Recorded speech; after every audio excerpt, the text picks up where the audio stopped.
个个魔鬼。 Halo semua, kembali lagi dengan alur cerita film.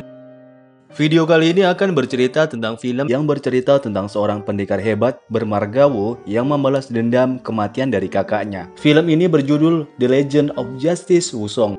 Baiklah, kita mulai. Di awal adegan film diperlihatkan seorang pria yang sedang berjalan memikul barang dagangan. Di sisi lain, terlihat perempuan yang sedang membuat adonan kue. Nah, perempuan ini bernama Jin Lian. Tanpa disadarinya, Jin Lian yang sedang asik mengaduk adonan kue tersebut juga dinikmati kecantikannya oleh dua pria dari balik jendela rumahnya. Kemudian datang pria yang memikul dagangannya. Ternyata pria tadi adalah suami dari Jin Lian dan bernama Wu Dalang. Lalu Wu Dalang ini memarahi dua pria yang sedang menikmati Jin Lian dari balik jendela yang tak lain merupakan istri dari Wu Dalang. Kehadiran Wu Dalang tak membuat mereka pergi. Mereka malah mengejek dan menghajar Wu Dalang. Jin Lian yang mendengar keributan akhirnya pun keluar. Dan dua pria tadi berhenti menghajar Wu Dalang. Mereka malah menghasut agar Jin Lian meninggalkan Wu Dalang yang jelek dan pendek. Bukannya marah, Jin Lian malah memberi mereka tawaran untuk menghajar suaminya dengan sebuah kayu yang bergerigi.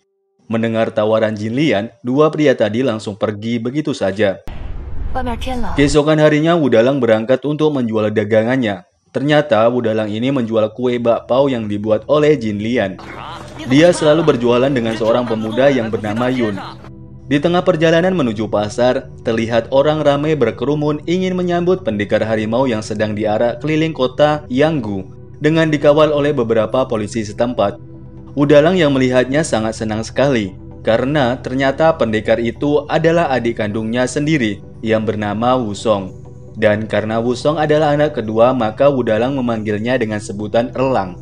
Dikarenakan Wu Dalang ini pendek, dia tidak bisa memperlihatkan diri kepada Wusong yang dikerumuni banyak orang. Akhirnya dia pun menaiki tangga untuk memanggil Wusong, dan cara itu berhasil. Wusong akhirnya bisa melihat Wu Dalang dengan perasaan bahagia. Tapi tiba-tiba saja Wu Dalang terjatuh. Wusong yang melihatnya langsung turun dan menghampiri kakaknya. Setelah sekian lama berpisah, pertemuan dua saudara bermarga Wu ini membuat mereka sangat bahagia. Wusong terkejut melihat kakaknya berada di kota Yanggu ini. Padahal dia dulu berada di sebuah kota yang bernama Qinghe. Wu Dalang mengatakan kalau dia pindah ke kota ini untuk merubah nasibnya. Wusong kemudian mengikuti kakaknya ke rumah, meninggalkan para prajurit yang akan membawanya ke pejabat daerah. Istri Wu Dalang yang cantik sudah menunggu kedatangan Wu Dalang. Jin Lian heran kenapa bakpaonya masih banyak sekali tapi sudah pulang. Wu Dalang pun mengatakan kalau adik kandungnya yang seorang pendekar hebat akan datang dan tinggal di sini. Tidak lama kemudian Wusong datang membawa arak untuk merayakan pertemuan mereka. Jin Lian yang melihat adik iparnya pun merasa terpesona dengan tatapan panas penuh hasrat. Kemudian mereka semua menikmati makanan dan minuman. Adegan selanjutnya, Jin Lian kembali dengan rutinitasnya setiap malam. Ia membuat dan menyiapkan bakpao untuk dijual suaminya besok pagi. Lalu Jin Lian pun kembali teringat dengan masa lalunya yang kelam. Dahulu, Jin Lian adalah pelayan seorang bangsawan di kota Qinghe. Dengan kecantikan yang dimiliki Jin Lian, majikannya kehilangan kendali dan tidak bisa menahan gejolak hasratnya untuk bercocok tanam dan pada akhirnya Jin Lian pun menurutinya. Tiba-tiba saja majikan perempuannya melihat hal itu. Majikan perempuannya sangat murka dengan kelakuan mereka. Tapi majikan pria tersebut malah menuduh Jin Lian yang telah menggodanya. Pada akhirnya istri bangsawan tersebut membuat Jin Lian harus menikahi orang terjelek dan tua di kota itu. Sebagai hukuman atas perbuatannya, Jin Lian harus bersedia dan kalau tidak dia akan dimasukkan ke dalam penjara. Orang yang jelek itu tak lain adalah Wu Dalang. Jin Lian sangat menyesalkan dan membenci masa lalunya itu. Selanjutnya adegan berpindah ke masa sekarang dan Jin Lian mendengar suara di belakang rumahnya. Ia pun menghampiri arah suara tersebut. Ternyata suara itu berasal dari Wusong yang sedang mandi. Seketika Jin Lian sedikit terkejut bahagia melihat tubuh kekar adik iparnya yang bersinar terkena siraman air dan pantulan cahaya. Jin Lian lalu mendekati Wusong dan sedikit menggodanya dengan menawarkan mengelap tubuh Wusong yang basah. Tapi Wusong menolaknya dan pergi meninggalkan Jin Lian begitu saja. Keesokan harinya saat Wusong ingin membantu Wu Dalang menjual bakpao di pasar, tiba-tiba saja datang beberapa prajurit pemerintah daerah. Prajurit tersebut memberitahu bahwa Wusong resmi diangkat menjadi kepala polisi saat itu juga dan seragamnya diberikan langsung kepadanya. Seketika Wudalang sangat bangga dan bahagia dengan apa yang telah didapat oleh adiknya, dan Jinlian pun semakin tertarik dengan Wusong. Setelah menjadi kepala polisi, Wusong pun beraksi dan menumpas banyak kasus kejahatan, penculikan, bercocok tanam paksa ataupun ilegal dan banyak lainnya. Kemampuan hebat yang dimilikinya dengan mudah, Wusong melawan para penjahat itu sehingga dia semakin terkenal dan disegani oleh semua orang. Adegan berpindah di sebuah tempat penyewaan apem tembem. Terlihat seorang bangsawan bernama Ximen dengan beberapa pelayan. Ximen merasa bosan dengan kehidupannya walaupun bergelimang harta. Ia memaki dan marah dengan semua pelayan di tempat tersebut. Akhirnya, ibu pemilik tempat tersebut menghampirinya untuk menenangkan pikiran dan hati Ximen dengan bisikan-bisikan dan ajaran yang kurang dimengerti oleh Ximen. Adegan selanjutnya diperlihatkan Wusong yang semakin terkenal disambut masyarakat yang sangat menghormatinya, bahkan anak-anak sekalipun. Jinlian yang berada di dalam kamar mendengar sambutan itu. Ia lalu berlari ke jendela ingin melihat sosok Wusong yang begitu menawan. Jinlian terus memandangi Wusong yang melintas hingga tanpa sadar ia menjatuhkan penyangga jendela dan terkena seorang pria yang bernama Ximen. Ximen pun langsung ingin memaki orang yang melakukan itu, tapi seketika Ximen terdiam dan terpesona dengan kecantikan yang dimiliki Jinlian. Kejadian tersebut dilihat oleh ibu pemilik kedai di samping rumah Jinlian. Ia tahu betul apa yang diinginkan oleh Ximen. Lalu dengan sedikit gurauan, ibu itu mengatakan bahwa Jinlian adalah istri dari pria bernama Wudalang yang jelek dan pendek. Namun adiknya adalah seorang kepala polisi yang bernama Wusong. Keinginan Ximen yang begitu kuat ditambah harta berlimpah yang dimilikinya, berencana untuk menyingkirkan Wusong dari kota Yanggu. Ximen akhirnya menemui pejabat kota Yanggu dan menyuap dengan harta yang dimilikinya. Sebuah upaya untuk menyingkirkan Wusong. Di sisi lain, Jinlian yang terlihat cantik menyambut kedatangan Wusong. Ia mencoba menggoda Wusong dengan berbagai cara.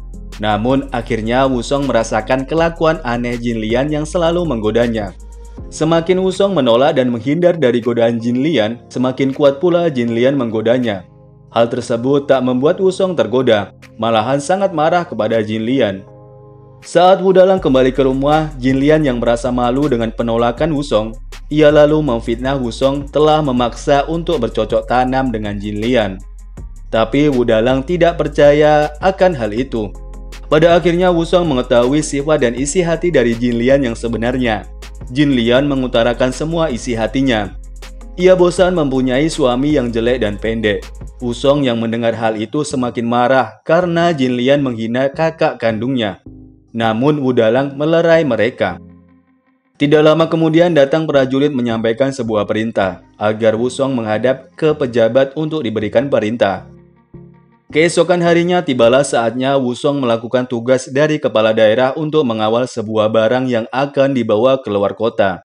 Tentu hal ini merupakan rencana busuk dari Ximen yang telah menyuap pejabat daerah untuk melancarkan aksinya melenyapkan pendekar harimau yang merupakan adik dari Wudalang, suami dari Jinlian yang ia sukai. Wusong yang telah mengetahui apa yang terjadi selama ini dengan kakaknya, ia sangat merasa khawatir. Wusong pun berpesan kepada kakaknya untuk berhati-hati menjalani kehidupan tanpa dirinya, meski hanya beberapa minggu. Adegan selanjutnya berpindah kepada Ximen yang mengunjungi ibu pemilik kedai teh. Kali ini Ximen memohon untuk dipertemukan dengan Jinlian dengan sedikit memberikan bingkisan mahal dan berjanji akan memberikan lebih banyak lagi. Kesepakatan pun terjadi dan dengan cara halus ibu pemilik kedai teh tersebut mengundang Jinlian untuk datang ke tempatnya. Ibu tersebut menyuruhnya untuk menjahit baju yang kebetulan Jinlian pandai menjahit. Pada saat Jinlian berada di rumah Ibu Wang untuk melihat kain yang akan dijahit, tiba-tiba Ximen masuk dan berpura-pura terkejut melihat Jinlian ada di sini. Akhirnya mereka berkenalan, namun hanya sebentar. Dengan wajah polosnya, Jinlian pamit pulang meninggalkan Ximen dan Ibu Wang. Keesokan harinya, Jinlian kembali ke rumah Ibu Wang untuk melanjutkan pekerjaannya menjahit. Di saat itu juga Ximen muncul. Kemudian Ximen meminta Jinlian untuk menjahitkannya sebuah baju. Lalu Jin Lian mengukur tubuh si Men. Setelah itu si Men pun memberikan perhiasan mewah kepada Jin Lian. Pada mulanya Jin Lian menolak, tapi akhirnya ia mengambil apa yang diberikan oleh si Men. Setelah itu Jin Lian kembali ke rumahnya dengan membawa perhiasan yang dia sembunyikan dari suaminya supaya tidak ada kecurigaan. Di sisi lain, Wusong telah sampai ke tempat tujuan. Namun ternyata tempat itu merupakan sarang para bandit.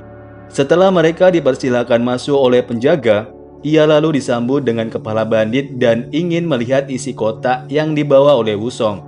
Saat salah satu bandit itu membuka isi kotak yang dibawa oleh Wusong, bandit itu berbalik dan langsung menyerang Wusong diikuti oleh bandit-bandit lainnya.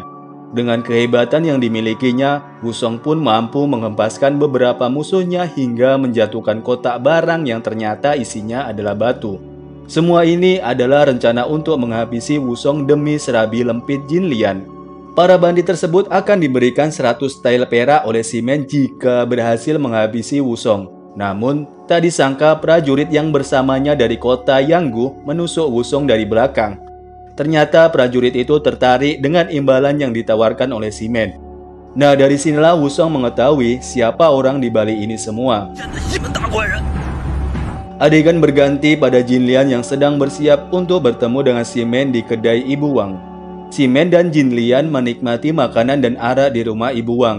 Dan kemudian Ibu Wang masuk untuk mengantarkan makanan, lalu keluar dan mengunci pintu kamar tersebut. Di sini si Men mengutarakan isi hatinya. Namun Jin Lian masih sedikit takut. Si Men kemudian sengaja menjatuhkan sumpitnya untuk melihat Jin Lian lebih dekat lagi. Saat dia melihat sepatu Jin Lian, pikirannya semakin tak terkendali dan semakin besar hasrat mendorongnya dari dalam hingga membuatnya semakin ganas mendekati dan menggoda Jin Lian, hingga membuat Jin Lian berusaha kabur dari si Men. Namun pintu tersebut dikunci oleh Ibu Wang. Si Men yang sudah dalam keadaan enggas terus berusaha mencoba menaklukkan Jin Lian. Hingga tanpa sadar Jin Lian pun menampar si Men. Setelah sedikit rayuan dan sentuhan si Men, akhirnya Jin Lian pun berhasil ditaklukkan oleh si Men. Tanpa membuang waktu, si Men pun langsung mencangkul ladang gambut basah milik Jin Lian. Dalam setengah permainan, Ibu Wang kembali dengan membuka pintu dan seolah-olah terkejut dengan apa yang mereka lakukan. Ibu Wang berteriak hingga membuat Jin Lian ketakutan. Dan disinilah Ibu Wang melancarkan rencana mengancam Jin Lian untuk selalu menjadi ladang yang siap dicangkul si Men kapanpun dan harus setia kepadanya. Jika Jin Lian tidak menuruti, maka kejadian ini akan diberitahu kepada Wudalang, suaminya. Setelah itu Jin Lian pulang ke rumahnya dengan sedikit rasa bersalah. Dengan lembut, Wudalang menasihati Jin Lian agar tidak sering bermain ke tempat Ibu Wang. Karena di kedai tersebut memang sering dijadikan sebagai tempat bercocok tanam. Untuk menutupi perbuatannya, Jin Lian kembali marah terhadap Wudalang. Keesokan harinya, Jin Lian secara diam-diam pergi ke tempat Ibu Wang saat suaminya sedang berjualan di pasar. Namun kali ini, Yun, teman Wudalang, melihat Jin Lian memasuki kedai teh milik Ibu Wang. Karena penasaran, Yun akhirnya mengambil tangga untuk melihat dari atap rumah dan dia pun melihat sesuatu yang sangat mantap. Setelah melihat itu semua, Yun akhirnya langsung pergi menemui Wudalang yang sedang berjualan di pasar. Pada awalnya Wudalang sedikit tidak percaya dan ragu dengan apa yang dikatakan oleh Yun. Dan setelah diyakinkan, ia pun langsung bergegas menuju tempat Ibu Wang meninggalkan barang dagangannya. Saat sampai di depan rumah, Yun berusaha mengelabui Ibu Wang agar Wudalang bisa masuk ke dalam. Wudalang menggedor keras pintu, membuat Jin Lian yang lagi bercocok tanam kaget dan takut dengan kehadiran suaminya. Dengan santai, si Men membuka pintu seakan-akan tidak terjadi apa-apa. Akhirnya, Wudalang mengetahui perselingkuhan istrinya dengan laki-laki lain. Wudalang yang sangat marah pun melawan si Men. Namun, karena tubuhnya yang pendek, dengan mudah ditendang dan dihempaskan oleh si Men. Hingga dia terjatuh dari lantai atas dan akhirnya dia mengalami cedera yang cukup parah. Setelah kejadian itu, mereka takut dengan Wusong yang belum terdengar kabar kematiannya. Di dalam ketakutannya, ia mencari cara untuk menutupi perbuatannya itu. Ibu Wang yang sangat licik pun menyarankan membuat obat untuk Wudalang yang dicampur dengan racun arsenik. Tanpa membuang waktu, mereka langsung melancarkan rencana tersebut.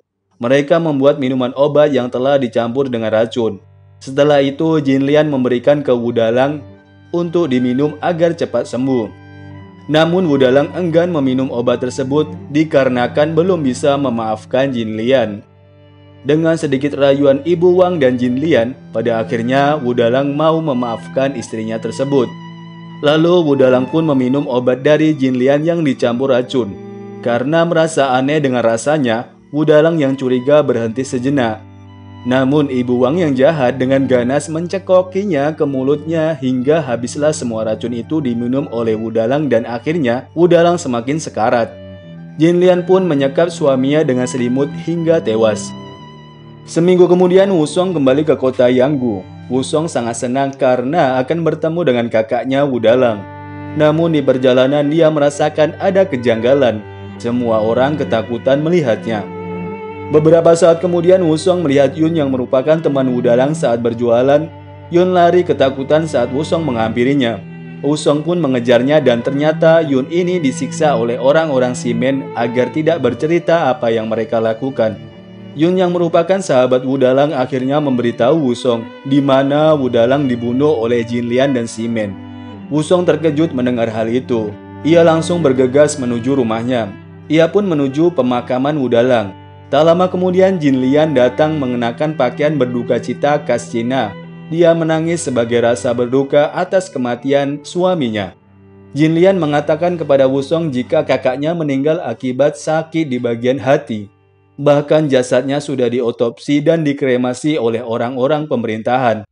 Meski Wusong sudah tahu Jin Lian lah di balik pembunuhan ini, Wusong tetap harus memperkuatnya dengan bukti yang ada. Pada akhirnya Wusong menemui petugas yang mengotopsi jasad kakaknya, yaitu orang yang bernama Heju. Dengan sangat takut, Heju kemudian menunjukkan bagian tulang yang sengaja dia simpan meskipun dia disogok dengan mahal oleh Shimen. Namun dia tahu bahwa suatu hari Wusong akan datang untuk membalas dendam atas kematian kakaknya. Dari tulang-tulang yang sudah hitam itu, Wusong mengetahui kakaknya dibunuh dengan cara diracun dan pelaku utamanya adalah orang yang sama yang telah merencanakan pembunuhan kepadanya, yaitu Shimen. Wusong juga sudah menyimpulkan motif sebenarnya dari semua ini. Tak lain hanyalah gara-gara apem tembem basah Jin Lian kakak iparnya. Selanjutnya Wusong pun pulang ke rumah membawa barang bukti dan 2 polisi untuk menyeret Jin Lian dan Ibu Wang yang juga menjadi tersangka pembunuhan. Kemudian Jin Lian dan Ibu Wang pun saling tuduh sebagai pelaku pembunuhan Wudalang.